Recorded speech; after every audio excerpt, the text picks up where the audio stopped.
오늘 우리가 읽을 하나님의 말씀은 에스더 8장 9절에서 14절 말씀입니다. 아하스웨로 왕의 명의로 쓰고 왕의 반주로 인을 치고 그 조서를 역졸들에게 붙여 전하게 하니 그들은 왕궁에서 길러서 왕의 일을 쓰는 준말을 타는 자들이라. 아멘.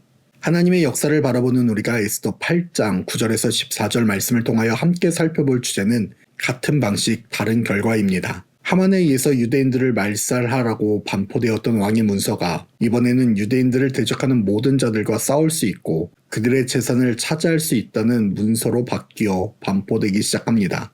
왕이 다스리는 127개 지방 그 어떤 곳도 빠짐없이 왕의 문서가 각 나라와 각 지방의 언어로 번역되어 나아갑니다.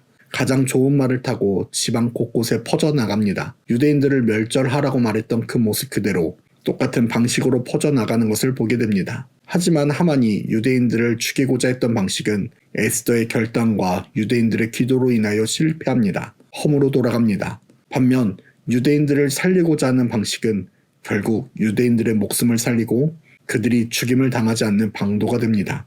같은 방식으로 같은 방법으로 왕의 명령이 반포되었지만 그 의도에 따라 그 시작에 따라 결과가 달라짐을 우리는 발견하게 됩니다.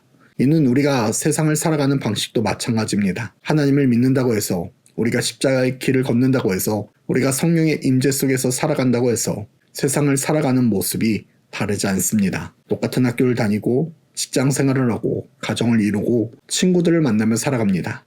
우리만 다른 음식을 먹고 다른 물을 마시며 다른 옷을 입고 살아가지 않습니다. 세상에서 살아갈 때 필요한 모든 것은 우리에게도 동일하게 필요합니다. 그러나 세상을 살아가는 그 모습이 같을지라도 같은 세상을 살아갈지라도 시작이 누구로부터 무엇으로부터 되었는가에 따라 그 결과는 달라집니다. 똑같은 학교에서 공부를 하고 직장 생활을 하고 가정을 이루며 살아가도 악으로 시작되는 하만으로 시작되는 누군가를 멸하고 누군가를 이기고 누군가를 밟고 올라가고자 하는 모습에서는 선이 이루어지지 않습니다.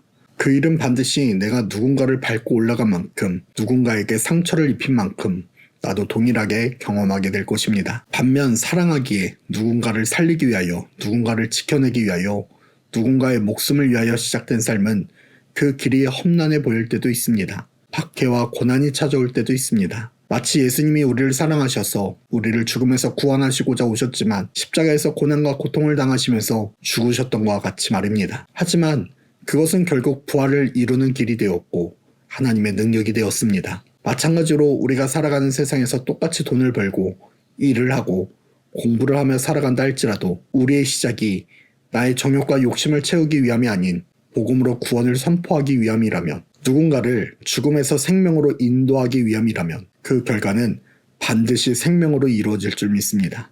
우리가 살아가는 모습이 장면이 악을 행하는 자들과 다르지 않습니다. 그러나 결과가 다른 이유는 우리는 멸망이 아닌 영생을 향하여 살아가기 때문입니다. 사랑하는 불꽃교회 성도 여러분, 같은 직장, 학교, 옷을 입고 살아가도 그 시작이 무엇으로부터 이루어졌냐에 따라 그 결과는 달라집니다. 멸망으로 향하는 길은 반드시 죽음에 이르게 됩니다. 반면 생명으로 향하는 길은 반드시 구원함을 얻습니다. 우리의 시작이 생명이 되어 우리의 모습을 통하여 삶을 통하여 죽음의 두려움이 아니라 생명의 기쁨이 퍼져나가는 구원의 즐거움이 퍼져나가는 우리의 발걸음이 되기를 축복합니다.